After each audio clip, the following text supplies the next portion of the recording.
very good evening, everyone. It again gives me immense pleasure to come back on this episode and welcome you all. Today, it's going to be a very interesting session because we've talked so much about diabetes. Sometimes in some episodes, we have even talked about thyroid disorders. Today, we're going to understand. So, what is the link between diabetes and thyroid? Because as we know that 70 to 30% of adults with type 1 diabetes may also have autoimmune thyroid disorders.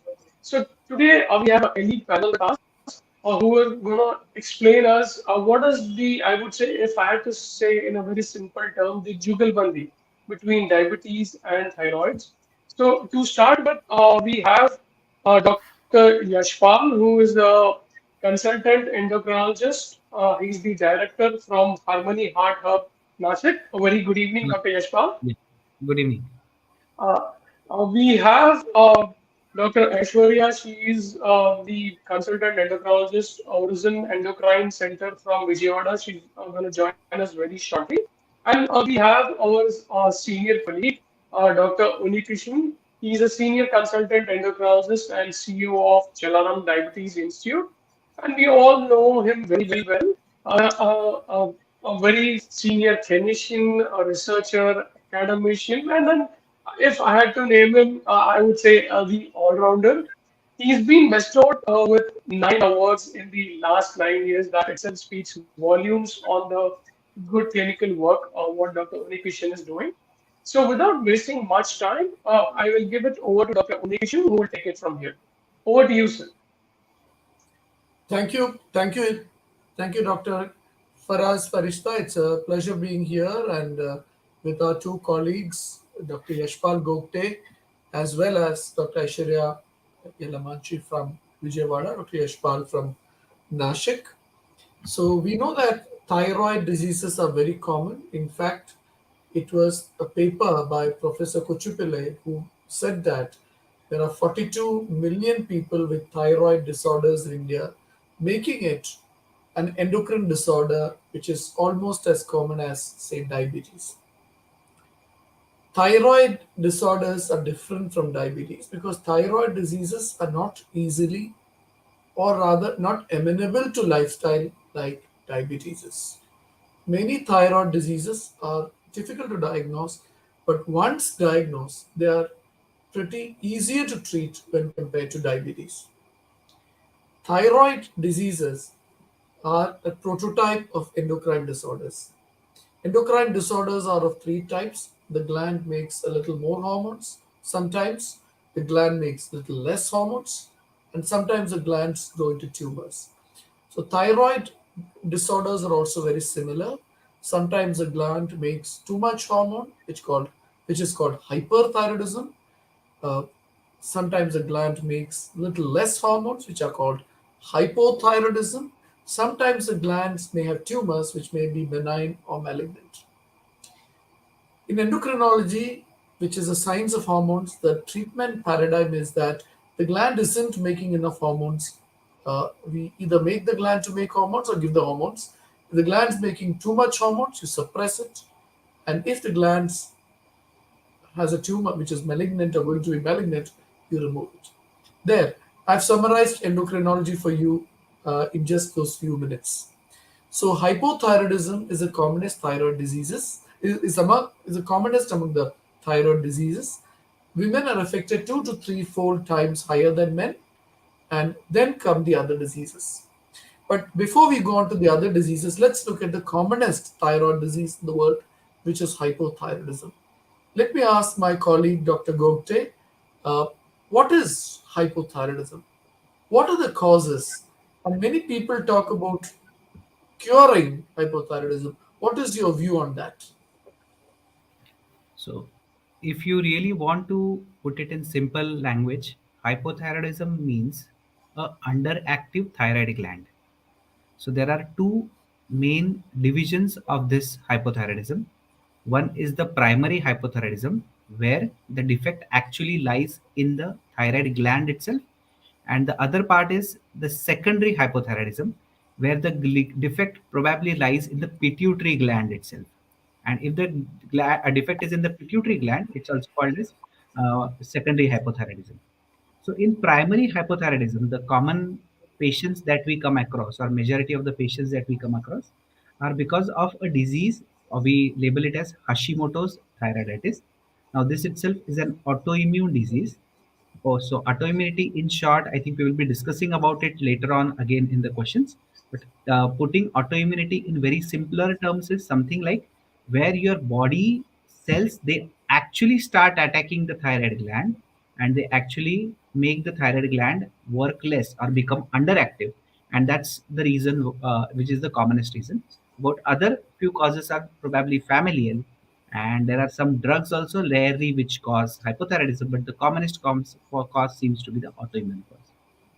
So I think, after the brief introduction, I think I would like to ask a question to you, Unni sir.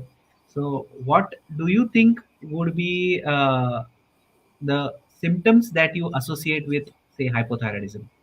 What are the common symptoms that you see with hypothyroidism? Thank you, Dr. Yashpal. Dr. Aishwarya has also joined. So Yes. let me answer that question. The symptoms of hypothyroidism, some people say that those are the symptoms of life. Because if you read the symptoms of hypothyroidism, you will see that there is weight gain, constipation, hair loss, irregular periods, tiredness, fatigue, aches and pains, and so many such symptoms which are generally very, very common in many people. So they overlap. But there are some clinical symptoms which are fairly specific, which are very, very commonly seen in thyroid. For example, a low sodium may be a presenting feature of hypothyroidism. Sometimes puberty can be delayed, sometimes puberty can be early. So these are some situations. Mental health issues can happen. So these are some situations which are very, very clearly specific to. They can occur without thyroid disease as well, but in thyroid hypothyroidism, these may be symptoms which are not generally that commonly seen. But usually, hypothyroidism symptoms are very subtle, very difficult to determine, very slowly occurring, and therefore screening becomes important. I'd like to now welcome Dr. Aishwarya and would like to ask her the next question. Many people, when they are treated for hypothyroidism, uh, they feel that now the treatment is working and the thyroid functions are normal. Why can't we stop the medicines? So, this is a patient education program. So, what is your advice to all those people out there who are thinking, oh, I've taken some pills. Now my thyroid is okay. Can I stop the medicine? And if not, what is the reason to continue with it? Over to you, Dr. Aishwarya, and welcome. Thank you, Dr. Unnikrishnan. First, I would like to apologize for the delay. I had some technical glitches over my end. So that's actually a very interesting question from a patient point of view, because as soon as I start my patient on some medication, the next visit would be, can I stop the medication now? So if the patient had hypothyroidism and we have started the patient on some medication, and after that visit, when he comes back with a value which is perfectly in the normal range, that itself means that the medication has worked well and the dose is perfectly sufficient for that person.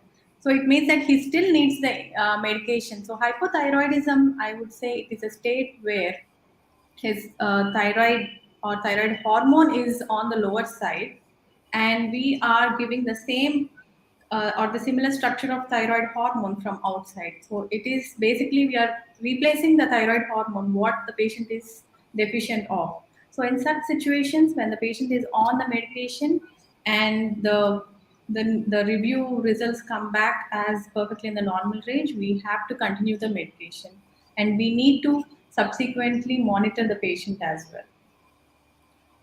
Thank you. And what I feel is that I always tell my patients that, if somebody has got tuberculosis, you treat TB and TB is over, you can stop the medicine. But thyroid hypothyroidism is not like that. Hypothyroidism is because of a fight between the body and the thyroid gland. It's an autoimmune disease. In this fight, sometimes the gland will win, so we can reduce the medicine. Sometimes the gland loses, So we have to increase the medicine. This fight is going on lifelong. You may have to reduce the medicine a little bit, you'll have to increase the medicine. The chance of stopping it is difficult and very, very rare. And the other point is that this fight between the thyroid gland and the blood is a hallmark of an autoimmune disease. And in such patients, the disease isn't going away. We are just replacing the deficiency because of the disease. So the treatment is lifelong. And also, how can patients know who is winning? Is it the gland winning? Is it the blood winning? Only by testing they can know that. So that's why you need to test once in 6 months or so. So this is something which I always like to tell patients. On that note, let me ask Dr. Gogte, what about hyperthyroidism? What are the symptoms of hyperthyroidism, and are these thyroid disorders hereditary? What do you think? Yeah. So hyperthyroidism. To understand the symptoms of hyperthyroidism, I think first we need to understand the function of the thyroid gland itself. So thyroid gland is just like a supervisory gland in your body. So similarly, if you have a construction site where you have a supervisor who looks after small petty things, whether the sand has arrived, cement has arrived, water has reached, the workers have reached, the way a supervisor coordinates everything, I think the same thing in the body is the function of the thyroid gland. So thyroid gland looks after whether the heart is beating properly, whether your digestive system is working fine or not, especially in women if their menstrual cycles are working perfectly fine or not. So in short, it acts as a supervisor over looking after all these functions, whether they are working in tandem with each other. And in hyperthyroidism, where you have a overactive state of gland, so the gland is overactive, in such a cases all these actions are happening, but they are just happening at double or triple the speed. So it is just like fast forwarding. So when you press a button of fast forward, I think the pictures moves really fast. Similarly, so your heart is going to beat, but it's going to beat at much faster rate. So your digestive system is going to work, but it is going to work at a hyper mobile rate. So that's why you get number of frequency of stools, or you need to visit your loo more and more times. Your menses are going to be there, but they are going to be more irregular. Similarly is going to be having with symptoms like symptoms of sweating. So normally you have a controlled sweating, but in hyperthyroidism you have excess sweating. Same is with tremors in your hand instead of a routine steady hand. Your, because thyroid function also works in controlling the motor function of your body, so it's also going to cause excessive overactivity of the motor function, and that's why you are going to get tremors. Similarly, you are going to get weight loss. So everything is going to happen, but at double the speed of what would actually happen. So these are the simple forms of symptoms of hyperthyroidism that we commonly see. There are some rare forms of symptoms, like some patients will come with missing of heartbeats, which in our language is called as atrial fibrillation. Some patients can actually come with very weak bones and fracture of bones. In our language, we call it as osteoporosis. So these could also be individual markers per se of hyperthyroidism. Some pregnant women can also come with features of miscarriages. So that's our secondary infertility is what we call it as. So that also can be a presenting features. But overall, the presenting features seem to be very dramatic, and it's like all the functions of the body they are working at maybe double X or triple X the speed. Thank you. And could you also talk a little bit about the treatment of hyperthyroidism, Dr. Gupte? Yeah.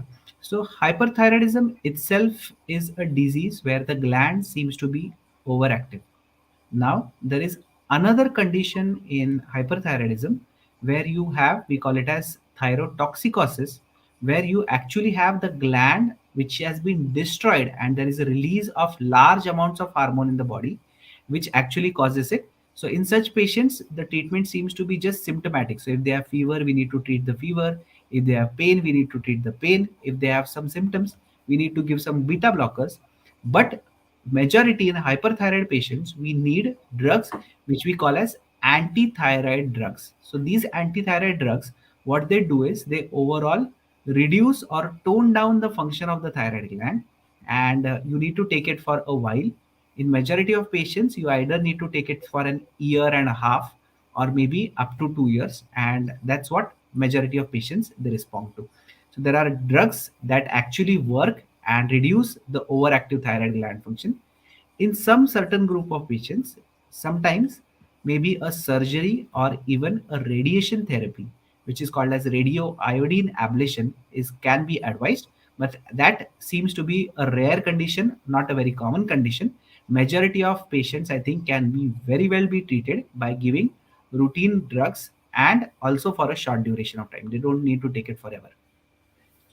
So, as I mentioned, there is hyperthyroidism where the gland makes too much hormones, and you can give medicines or surgery or radioactive iodine to suppress it, as Dr.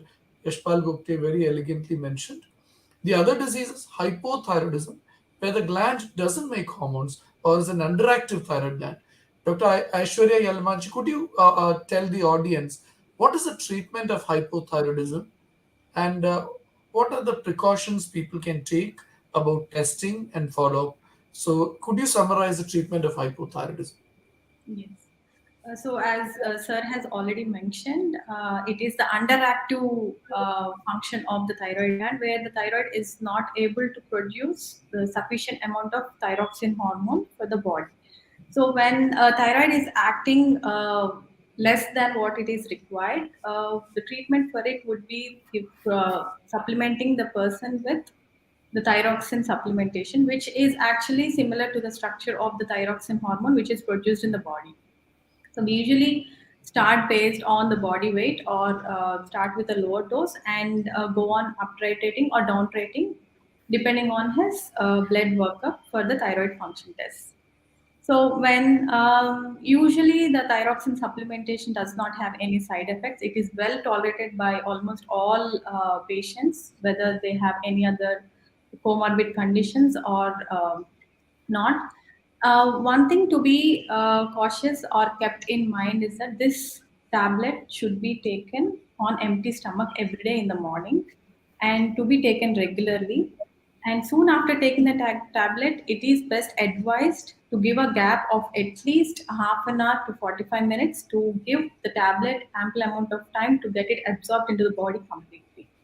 So people who are on this tablet should avoid taking food or some drinks like tea, coffee, or other tablets which can interfere with the absorption of this tablet. So if this is not followed, there can be, sometimes it can be perfectly controlled, or sometimes the values can be up and down, which can be due to the interference with the absorption. And one more thing which I usually advise my patients is if you unfortunately or if you forget taking or miss the tablet taking one day, the tablet can be take two tablets can be taken the next day. It is something we can practice to avoid the tablet skipping. And the other thing I would advise is if, in addition to thyroxine supplementation, if the person is taking any iron or calcium supplementations as well, it is best to give a gap of at least 4 hours between your thyroxine tablets and the iron or calcium tablets. So, as you take advice to take these thyroxine tablets in the morning, the iron and calcium tablets can be taken in the afternoon or in the evening so that it doesn't interfere with the thyroxine absorption. So when a person is started on this tablet, the thyroxine supplementation, it's best to reassess the thyroid function test in a span or a period of about 4 to 6 weeks in the initial period. And once they are well controlled, maybe then we can increase the gap to 2 months. And if it is perfectly controlled and the dose is well tolerated and sufficient at least 2 times, then I would increase it to 3 months and then to 6 months. It's best to check every 6 months when the person is well controlled on that set dose of thyroxine supplementation. Thank you, Dr. Aishwarya, for that excellent answer. Now, I know that there are cases, we are discussing some patient stories after this, but before we go to that, may I ask Dr. Gopte to quickly summarize? Many people see a swelling in the neck and they are very worried. We call it a goiter, the swelling of the thyroid gland. Many people are worried that it's cancer. Could it be cancer? And should I get it tested? What should I do? So, your thoughts on thyroid gland swelling and thyroid cancer, please. So thyroid gland swelling is a very common swelling. So if you look at the statistics, about 5 to 10% patients have some or the other form of swelling in their thyroid gland.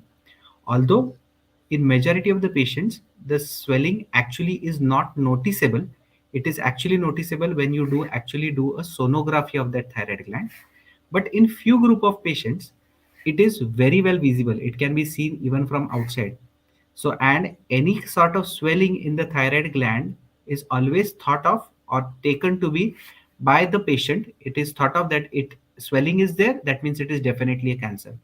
So I would like to say that majority of thyroid swellings are not cancers, but rather most of them are what we call it as benign colloid goiters. What benign colloid goiter is, it is nothing but just a storage or go down of your thyroid gland. So that has increased in size and that's why it looks like that. That's the commonest cause. Yes, there are few patients who can have a swelling that could be because of the thyroid cancers, but if you look at the overall prognosis, that is overall long term outcomes of thyroid cancers, majority of thyroid cancers are very well treated and they can be very well cured if they are detected at the right time. So overall the prognosis of thyroid cancer seems to be very good. So most of the swellings, so summarizing, I think majority of the swellings of the thyroid gland don't seem to be cancer related, and if at all they turn out to be cancer, do not panic, do not get aggravated. It's something that is majority cases is completely treatable, not curable, but completely treatable by with right surgery and some radioiodine therapies and some sort of medications. Thank you very much. I couldn't really have said that better. Avoid panic. If you have a nodule, don't worry. Thyroid cancers are extremely rare, very slow growing. So do see a doctor, but don't worry about it. Most likely it's going to be benign. On that note, let me. Dr. Udni, Uh, I want to ask you a question that because lots of patients keep on asking that I have a thyroid disorder, so should I always take a calcium tablet with it? Well, that's also a very common question people ask because Mm. many people think that uh, thyroid diseases are associated with bone problems and they need to take calcium. But I actively discourage my patients from taking calcium or any other supplements for the thyroid disease. If they have another reason for the calcium supplementation, that's fine. For example, if they are postmenopausal and they need to take more calcium, that's a different matter. But for a thyroid disease or just because they are on a thyroid tablet, I think people should not this be taking calcium or for that matter any other supplement because thyroid diseases, as I said, are very simply treated. If there is a thyroid hormone deficiency, you give levothyroxine tablets. Of course, there are other forms of supplementation, thyroid hormone supplementation also now available. And if the thyroid hormone levels are high, you suppress it with, as Dr. Gupta said, medications or other options. But a supplement, a vitamin or mineral supplement is usually not needed. Okay. And thank you for that question. I think I have a question for Dr. Aishwarya also. So I think lots of patients come to us and ask that I got a thyroid disease. So should I do some specific kind of yoga or some specific kind of exercise that will help me cure my thyroid disease? So are there some kind of exercises that will actually help me cure my thyroid disease? That's actually a that's actually an interesting question which I come across in my day-to-day practice. So, um, as far as to my knowledge, I think there isn't any particular exercise which can actually reduce your thyroxine requirement if the person is having hypothyroidism. But I would maybe put it as if the patient is obese, if he's requiring a large amount of thyroxine replacement because of obesity, in such cases, yes, reducing weight will definitely help in terms of reducing or resulting in reduction in the thyroxine supplementation. But Okay. I don't think a form or any kind of exercise would actually do some miracle on the thyroid. Absolutely. So I think that's a point well taken because I think that's very important that we emphasize. There are no specific yoga exercises or some particular exercises that will help you cure your thyroid. But s- all said and done, all thyroid patients definitely need to exercise, and that is for their better health, not for treating their or curing their thyroid diseases, but I think for betterment of their health. So I think, Dr. Uni, can we take the cases if Yes, yes, we okay. should now take the case. Yeah, so I think there will be four cases on. In short, we'll be discussing about it. So two of them I'll be discussing, and two of them Dr. Aishwarya would be discussing. So I would be talking mostly about hypothyroidism. So this was a 34-year-old girl who came to my clinic, and she was weighing about 122 kgs, and she got some blood work done from some particular whole body blood checkups that they do, and her TSH was slightly on the higher side. So now for everybody to understand, so in a thyroid function test there are three parts: one is T3, T4 and TSH. So TSH is the thyroid stimulating hormone that is secreted from your pituitary, and T3, T4 are actually the hormones that are secreted from your neck based gland. Now in her case, her TSH was slightly on the higher side. So she came to me and she was very much relieved, and she said that all my weight gain is because of this thyroid. Now, doctor, treat me and help me get rid of this weight.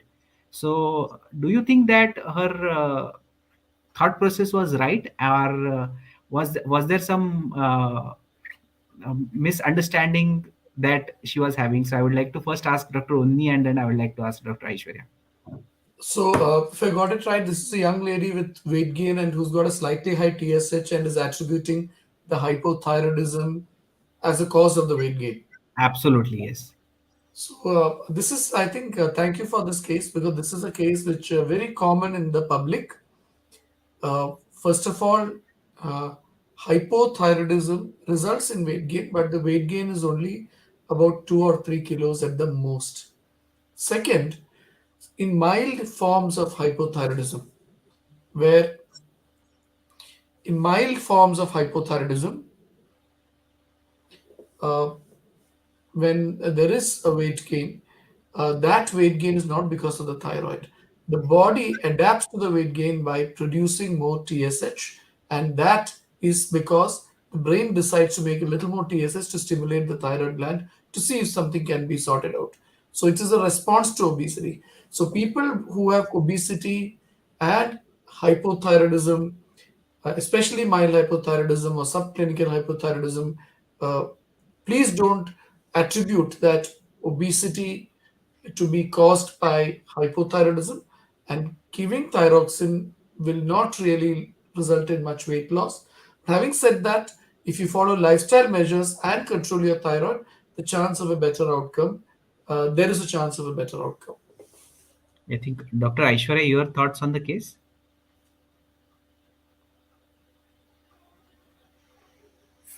So, as Sir has already mentioned, the weight gain probably is only 5 to 10% weight gain can be attributed to thyroid, but not all the weight gain which she has gained before she was diagnosed as hypothyroid. And I feel even after treating her adequately, also they would usually, I've seen patients who usually lost or less than 5% or up to 5 to 10% max.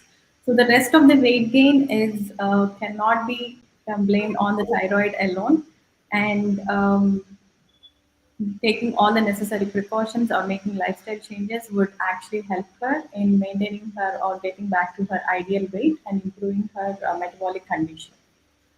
So I think reiterating the same fact, I would like to say suggest the same thing. I think weight gain partly, that is only up to 2 to 3 kgs, can actually be contributed to hypothyroidism per se, and that too, that rather than weight gain, more seems to be swelling that is associated with hypothyroid disorders. So it is more of the water weight that is there rather than the weight gain. But weight gain usually is secondary to poor lifestyle choices that we make. So I think that's more important in emphasizing that hypothyroidism itself doesn't cause morbid or severely obesity or severe obese weight gain. So this was one of the case. So another case that is there. I think Dr. Aishwarya, you can cover one. Then I think I can go to the second one. Sure.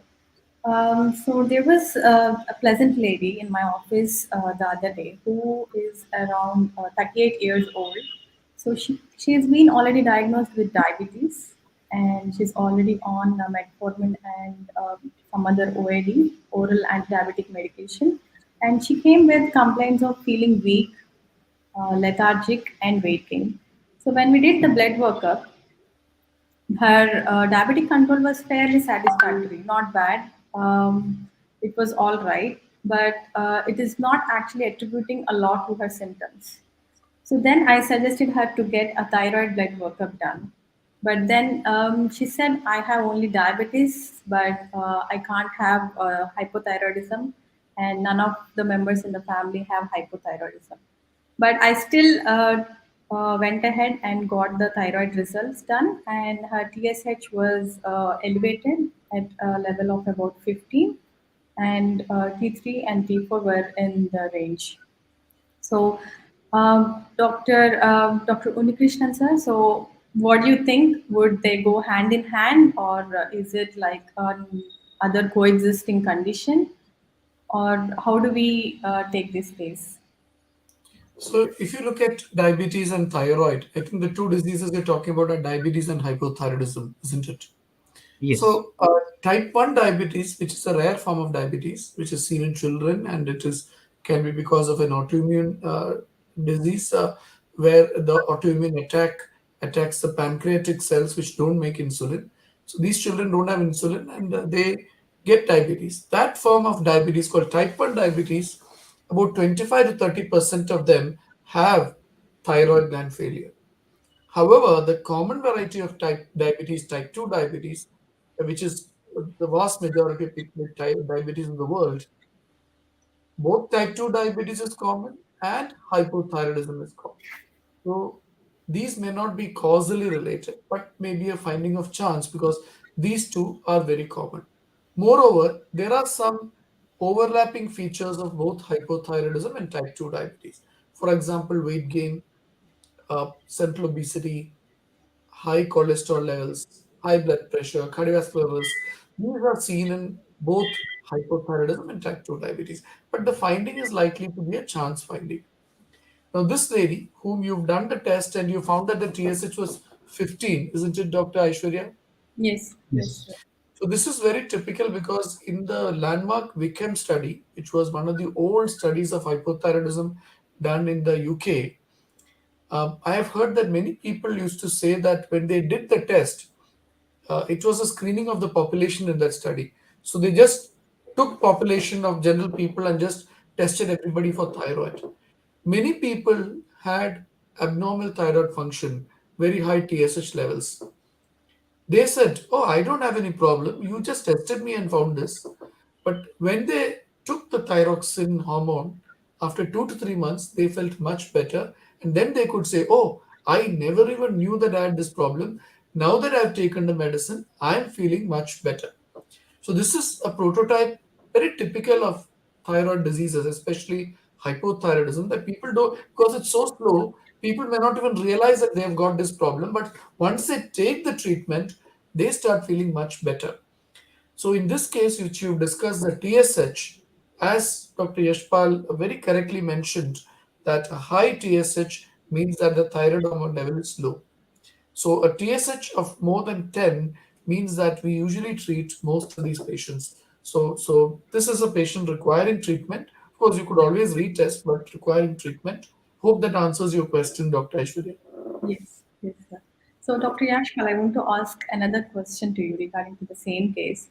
So, Definitely. how would you say would the treatment of hypothyroidism affect their diabetic condition, or vice versa? Yeah. So as Dr. Unni said that we need to realize that thyroid disorders and diabetes per se, they are not causally related, but they are found commonly in association. And overall, thyroid disorders or dysfunction or improper functioning thyroid disease would actually contribute to a slightly impaired or poor blood sugar control. That is because thyroid disease itself causes insulin resistance, which is very common association in most of the patients with diabetes. So that's why definitely I think treating thyroid dysfunction or treating thyroid disorder in a patient with diabetes actually contributes to a better outcome, both clinically as well as psychologically as well as glycemically in patients with diabetes. So yes, definitely treating it would definitely help the patient. Thank you for the wonderful answer. So I would like to restate the same thing. So it is important to get your thyroid function test assessed when there is suspicion, clinical suspicion, and it is also important to take the treatment and maintain it in the target range of the thyroid levels, to which can actually or indirectly affect your glycemic control as well. Yeah. So I think coming to a third case that we had, so she's a pregnant woman and she's got hypothyroidism for quite some time. Her TSH before pregnancy was very well controlled, and she has conceived, and recently she has conceived, and she went up on the Google and searched that what are the associations of hypothyroidism, and she found that her baby is now going to born who has a poor mental capacity as well as lots of brain related issues is what she found out from the Google. So I would like to ask Dr. Aishwarya, so do you think that is it true that all patients with hypothyroid disorders who become pregnant actually land up with a baby who is mentally has a lower IQ or has slightly lesser mental capacity? So it is, yes, that is one thing that as a mother, she would be really, really worried about. So it's not necessary that all the women who are hypothyroid, when they fall pregnant or conceive, that it would affect the babies. So I would suggest mothers who are hypothyroid to get their thyroid levels perfectly in the normal range before they're planning pregnancy. And as soon as they know that they are pregnant, or even before that, if required, their thyroxine levels or thyroxine doses need to be up titrated by their doctor, as the pregnancy in during the pregnancy period the thyroxine requirements will go up slightly, and it is very important to maintain thyroid levels in the normal range during the pregnancy period, as it has a role in the development of the baby organs as well as the brain development. As you have rightly said, it can affect the baby's IQ levels. So, in the mothers who were not able to maintain their thyroxine levels in the normal range or the target range for a prolonged period of time, especially in the initial months, can affect the baby's growth. I would say when we talk about percentages, um, I'm very bad at percentages in this aspect. I thought something, but I think I'm not very sure about that. But yes, it can have a bad influence on the baby's development if the mother hasn't maintained her thyroid levels in the target range for a prolonged period of time, and the severity as well. How high the TSH levels or the free T4 levels are very low. It depends on, and it can affect the baby's mental growth and intellectual levels. Yeah, thank you for that answer. I think a small question for Dr. Unni, that how frequently would you ask a pregnant patient who is has hypothyroidism to monitor her thyroid function test?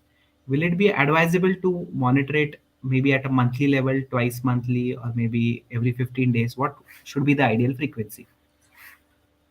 Thank you. So I feel that many of the hypothyroidism in pregnancy cases, it's important to tell the mother that the fetal thyroid starts working after 3 months. So it's only in the first 3 months that the maternal thyroid hormone crosses over to the baby and helps in the baby's brain development.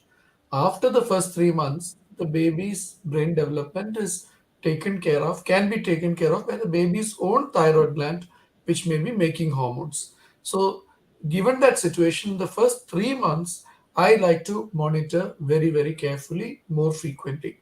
So, in the first 3 months of pregnancy, I call the patient for follow up every 6 weeks. And after the first 3 months, I may like to monitor only in about 2 months or even 2.5 months or so.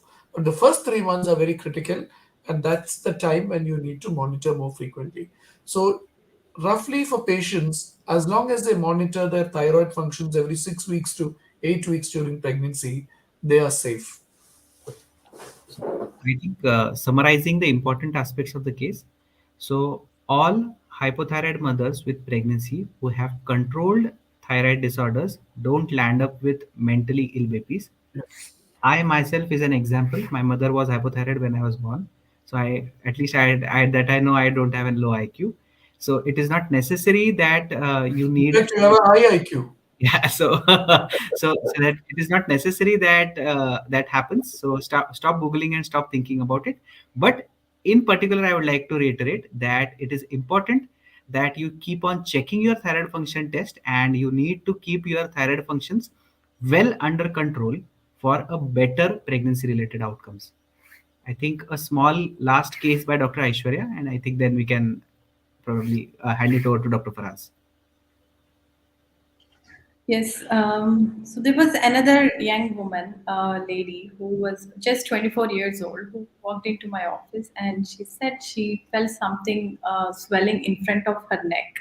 She's very concerned that people might ask, and there is something wrong with her thyroid. She wanted it to be removed immediately. So, Dr. Yashpal, what would you suggest her? Yeah, She just want to go ahead with the surgery and get it removed. There is a swelling in front of her neck. I No think I other think options. first thing I think we need to tell is we need to reassure the same thing that we I told you, we discussed about it earlier, that majority of thyroid swellings are not cancers. Majority of them are benign, and even if at all they turn out to be cancers, the overall long term clinical outcomes seems to be extremely okay. So in such patients, I think first we need to reassure the patient. First, I think she needs to get a thorough checkup done. She needs to do an sonography, which will actually tell me the exact size. There are some particular blood test which will tell me whether the thyroid seems to be underactive or overactive. And in after the sonography, few of the patients can undergo a test called as needle biopsy test, which is called as a small FNAC test in actual terms, but it is the same needle that we use for collecting the blood sample. The same size needle is actually pricked up in the thyroid gland, and then the cells are studied in the microscope, and that help us to determine for sure what exactly the swelling is. So I think most of the patients, I would like to reassure and tell them that most of the times swelling it would turn out to be nothing but a absolutely normal thing. If at all, if the patient is really worried about it, has some cosmetic issues about it, and she doesn't like the swelling, for that matter, maybe she can get it removed. But otherwise, most of the patients, it turns out to be a common thyroid swelling, which we call it as benign colloid goiter. Dr. Unnikrishna sir, would you like to add anything? Yes, I completely agree. I just want to stress a point which many people tell us when they walk into the clinic, Doctor, I have thyroid. So, it's very important for all the public to know that thyroid is a gland and everybody has a thyroid. And thyroid is not a disease. Thyroid gland may be dysfunctional or diseased. There are also many reports of reversing thyroid, which is not at all a good thing because a thyroid is a butterfly shaped gland in the neck, and all of us need it. And the thyroid becomes diseased, then you have to treat the thyroid disease. And here, like Dr. Aishwarya mentioned, the thyroid swelling may be very common, usually is benign, and there's no need to panic. At the same time, you need to see a doctor and get it sorted out rather than waiting on it. So, surgery is not an ideal treatment for some of the thyroid diseases like, say, hyperthyroidism, and is never a good treatment for hypothyroidism because the gland itself is underactive, and you do surgery and the gland itself goes away and becomes the hormone production keeps coming down. So don't worry. A thyroid swelling usually is benign. However, we need to find out if it's at risk of malignancy or if it's malignant and do some tests. And therefore, it's important to see a doctor. So on that note, I'd like to, before I hand over to Dr. Faraz Farishta, like to say that thyroid diseases are very common. The thyroid is a butterfly shaped gland which controls the energy of the whole body, and therefore, diseases of the gland should be diagnosed. And when diagnosed, they are easily treated and improve health and wellness of people. Over to Dr. Aishwarya, Dr. Yashpal, Dr. Faraz for final comments. Yeah, so I think definitely even I would concur with the same points. So thyroid diseases seem to be a common disease. Don't get frightened with it. Don't get overwhelmed with it. Don't read too much about it, because actually there is nothing much to read about, and there is nothing much to do if you actually have a disease called as underactive thyroid gland, which usually can very well be treated by simple medications. And majority of thyroid disorders do have good treatments. So consult your doctor and take treatments accordingly. So I would like to summarize that whenever you find a swelling or you feel something's there in your neck, do not panic, but at the same time, don't neglect. See a doctor immediately and get the test done, get it evaluated properly, and follow the doctor's advice. So there would be some things which need to be taken some medication, or there would be some things which can be left alone. So it all depends on how your thyroid is functioning, as Dr. Yashpal and Dr. Roni sir has mentioned rightly. And not to panic, but don't delay at the same time. Dr. Farishta, are you there?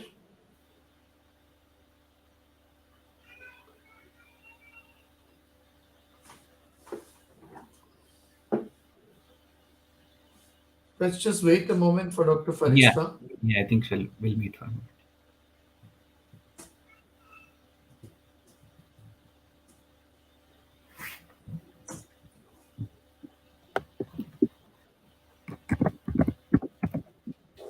I think some. Yes. So, Dr. Faraz Farishta, your final comments, please. Yeah, thank you so much. I would say it was very indeed clinical insights, and then I would say very important insights on clearing the myths and facts.